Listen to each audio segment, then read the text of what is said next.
नारायण नारायण। प्रणाम प्रभु, प्रणाम माते। नारद जी आइए, कल्याण हो। बताइए बैकुंठ में कैसे आना हुआ? पहले आप बताइए प्रभु, आप किस विचार में खोए हुए हैं? नारायण नारायण। हाँ प्रभु, मैं भी यही जानना चाहती थी। देवी, मैं पृथ्वी लोक के प्राणियों के बारे में सोच रहा था कि वह इतनी दुख और कष्ट भोगने के बाद भी क्या भक्ति भावना और दान पुण्य करते होंगे। यही जानने के लिए हमें मृत्यु लोक जाना पड़ेगा। जो आज्ञा स्वामी। नारायण नारायण। आपकी लीला आप ही जाने प्रभु, मैं तो चला आपकी ही भक्ति करने। नारायण नारायण।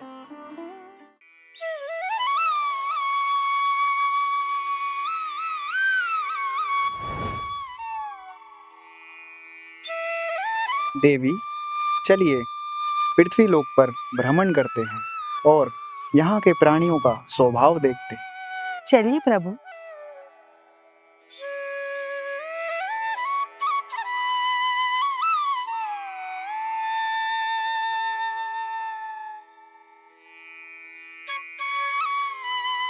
भगवान सबका भला करे, भगवान सबका भला करे।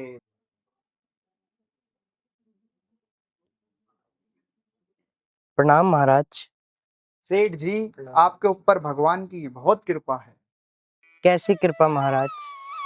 महाराज, इन कष्टों का कारण ये धन ही तो है।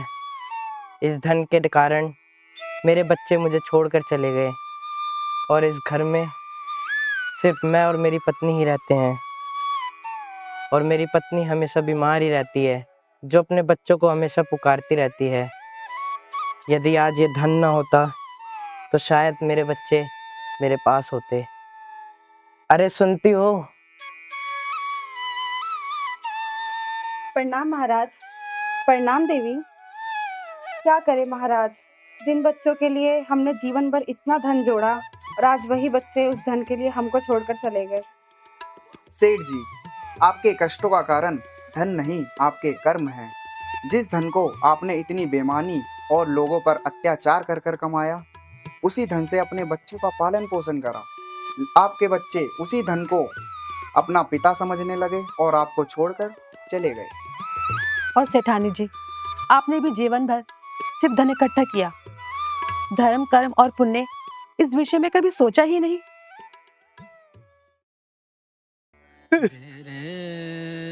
हाय मेरा बैल मर गया।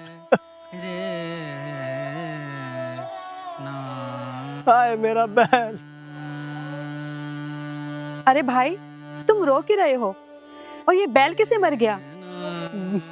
धन के लालच के वजह से मैंने अपने बैल से इतना काम कराया कि वह बेचारा मर ही गया। हाँ, सही कहा। तुमने इस बैल से बहुत काम करवाया, सारा दिन खेतों में काम करवाया और रात भर कोलों में लगाया।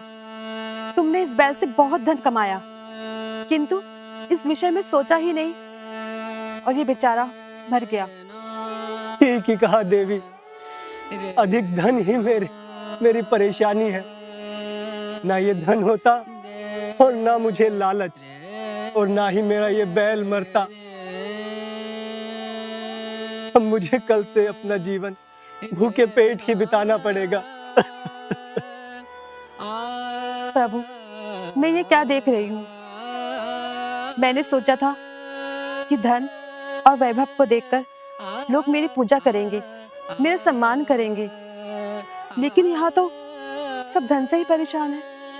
देवी, यह बैल धन के कारण नहीं, अपने कर्मों के कारण मरा है। यह पिछले जन्म में एक साहूकार था, जो लोगों पर खूब अत्याचार करके उनसे धन कमाता था, जिसके कारण यह इस जन्म में बैल बना है और आज इसका कर्ज उतर गया। किंतु स्वामी, जो भी है, इन सब की परेशानी सिर्फ धन ही है।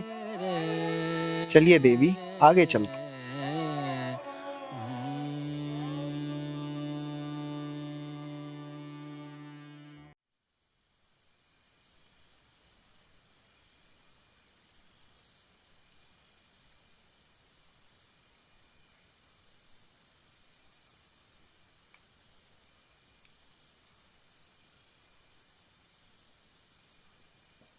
अरे कोई है यहाँ पे जो हमें भोजन करा सके? प्रणाम महाराज। मेरे घर में आप दोनों का स्वागत है। पधारिए महाराज, पधारिए। ये द्वार पर आपने दीपक ही जलाया हुआ है। मेरा नाम सुशीला है और मैंने ये दिए यहाँ आने जाने वाले मुसाफिरों के लिए जला रखे हैं, जिससे वो रास्ता ना भटक जाए और यदि उनको कोई कष्ट हो तो मैं उनकी सहायता कर सकूं। क्या आप हमें भोजन करा सकती हैं? जी ज़रूर, किंतु आपको कुछ क्षणों की प्रतीक्षा करनी होगी। मेरे स्वामी सेठ जी के यहाँ काम करने गए हैं। जब वो आएंगे तो सामान लेकर आएंगे, तभी मैं आप लोगों के लिए भोजन बना सकती हूँ और आप लोगों को भोजन करवा सकती हूँ। सुशीला, क्या तुम्हारे पास धन नहीं है? यदि तुम्हारे पति वस्तुएं ना ला पाए तो तुम क्या करोगी? भगवान विष्णु और माता लक्ष्मी की वजह से हमें एक समय का भोजन प्राप्त हो जाता है और वही हमारे लिए पर्याप्त है। भगवान की कृपा से आज तक हम भूखे नहीं सोए और आज भी नहीं सोएंगे, और इससे अधिक का लालच मैं नहीं करती।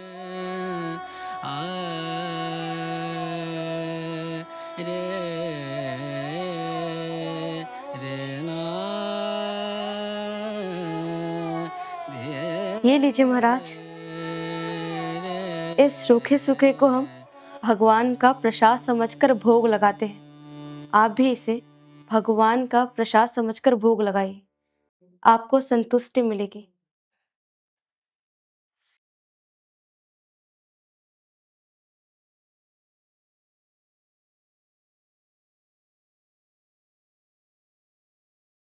अरे वाह, ये कितना स्वादिष्ट भोजन है। हमारा भोजन तो हो गया। अब आप लोग क्या खाएंगे? नहीं, अभी इसमें एक चावल का दाना बाकी है। यदि भगवान का प्रसाद चखने को भी मिले तो पर्याप्त है। ये परम सौभाग्य की बात है।